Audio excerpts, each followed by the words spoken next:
everybody. So, welcome to today's episode of Nub TV.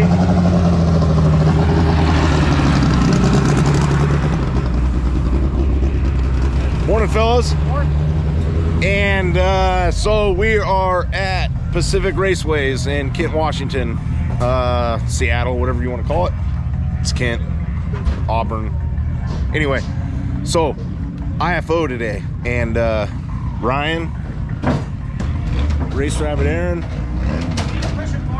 Eric, and all kinds of other cool shit today going on. So we are gonna go racing, and still on the old motor. Not all the work that I did during the winter. It's all good, no big deal. And I'm just gonna hit you up here in a little while after we get situated and tell you what's going on for the day. So, a lot of cool stuff coming.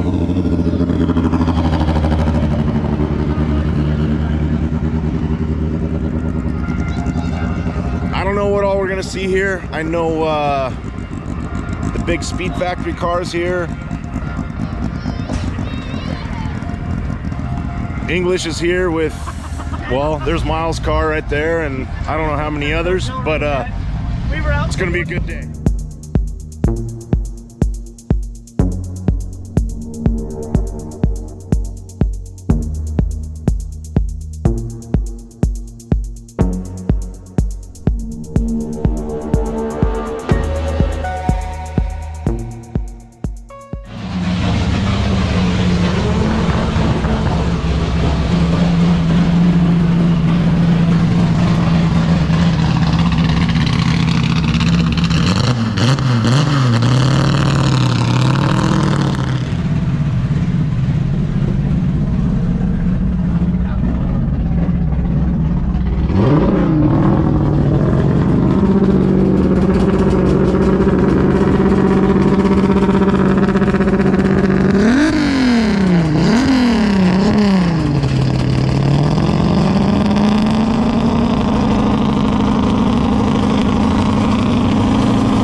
Well, shift fork again. Lost second gear on that run and done for the day.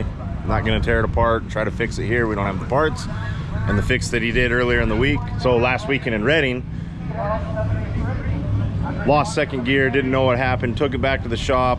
He tore everything apart, shift fork bent. He fixed that, and then first hit bent again today. So we're done.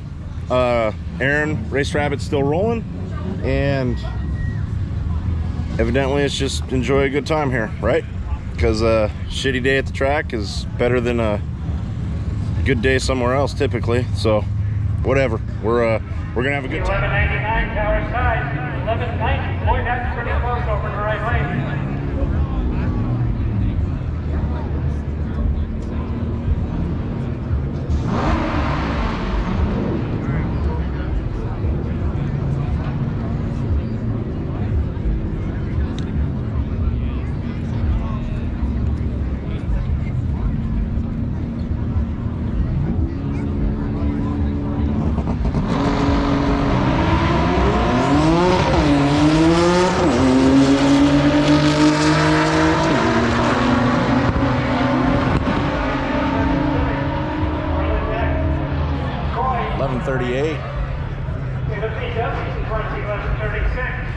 Ooh, 1136 at 120.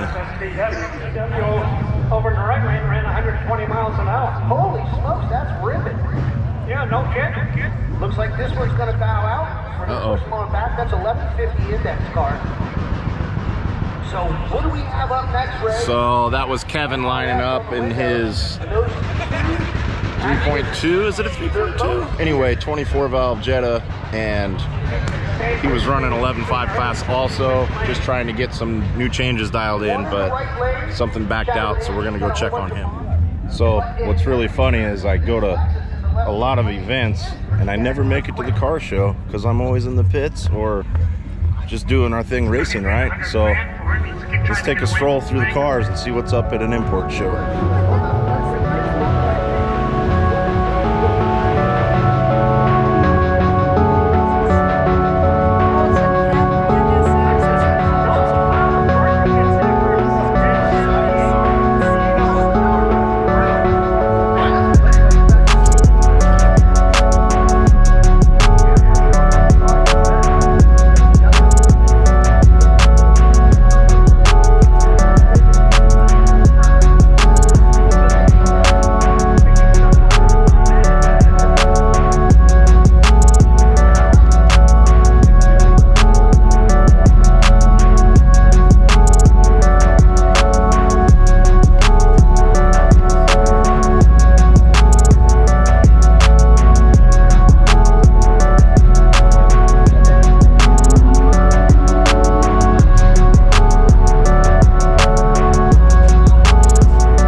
Yes, those of you 21 and over, there is a beer garden, I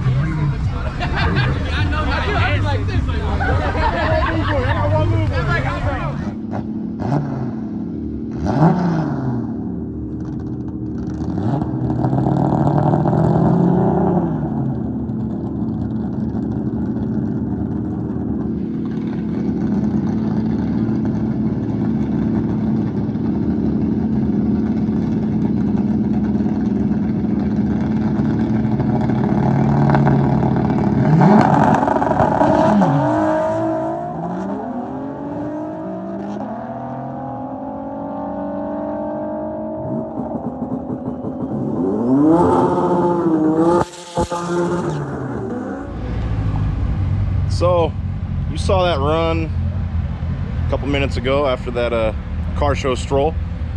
But Aaron's car is a really old race car that Tectonics built and a couple other people. He can tell you the full story.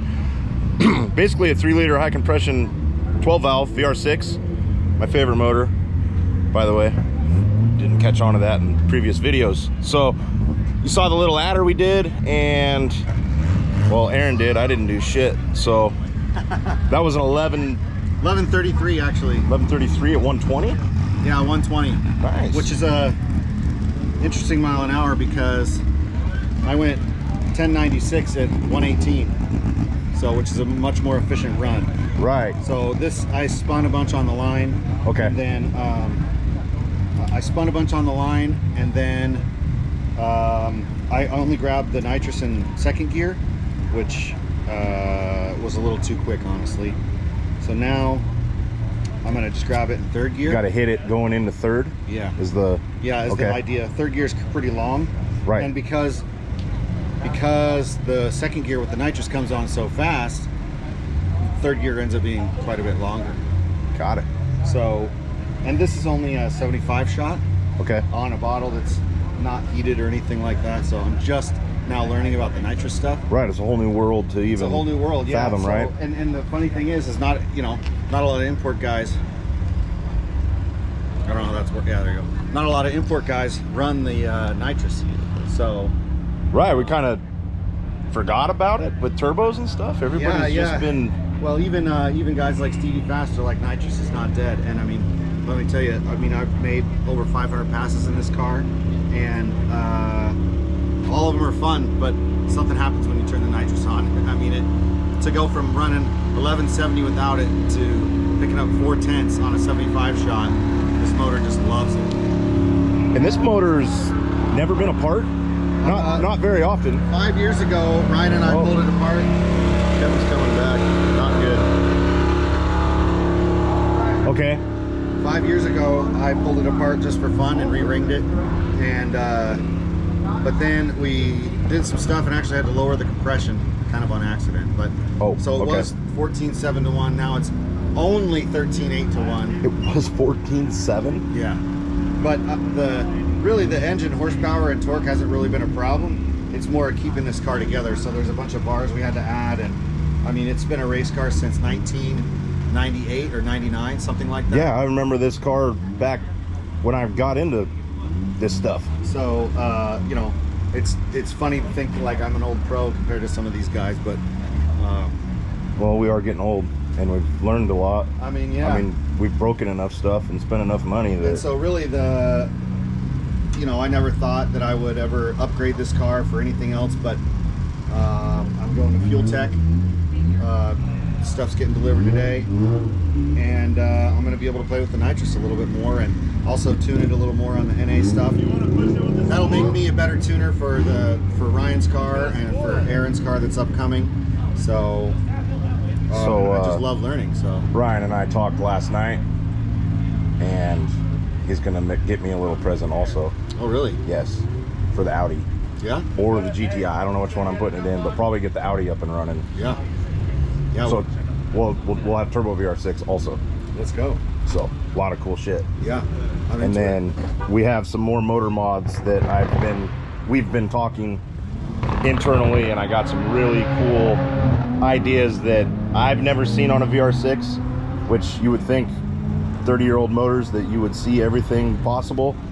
And no, I got some stuff in my head that I think we can go places on an NA build. That Well, we're learning from other guys that are really pushing the VR6 platform, like Bruce in Colorado, and so we're just gonna follow their lead and see what happens. yeah, I'm not afraid to learn from anybody. I mean, take it all in, right? I mean, if I could go 10s for a few $100, it's a Right. good time. And it's staying together. I want to know how he had it 14.7 to 1.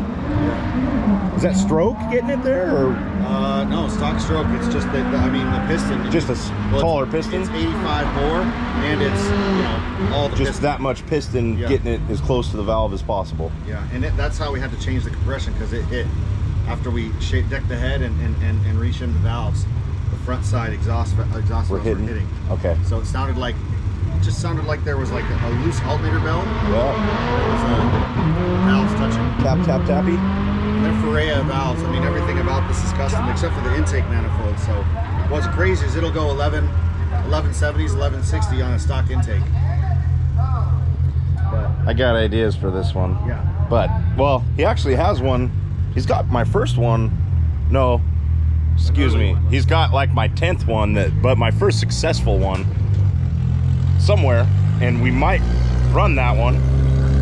And then, yeah, some other cool stuff coming. And Side by side on the dyno. yep. Which would be, yeah, we got to get a baseline. Which we got a dyno. We have a dyno. So on the 14th, I'm taking my bucket over there to get a baseline on the old tired 200,000, probably like 100 compression. I don't know, it's tired and it's hurting, and it's only going to make 152 horsepower, but I need a baseline, and it's all about just numbers and learning, right? So that's the whole goal here, and you can't learn enough, right? So that's what we're doing.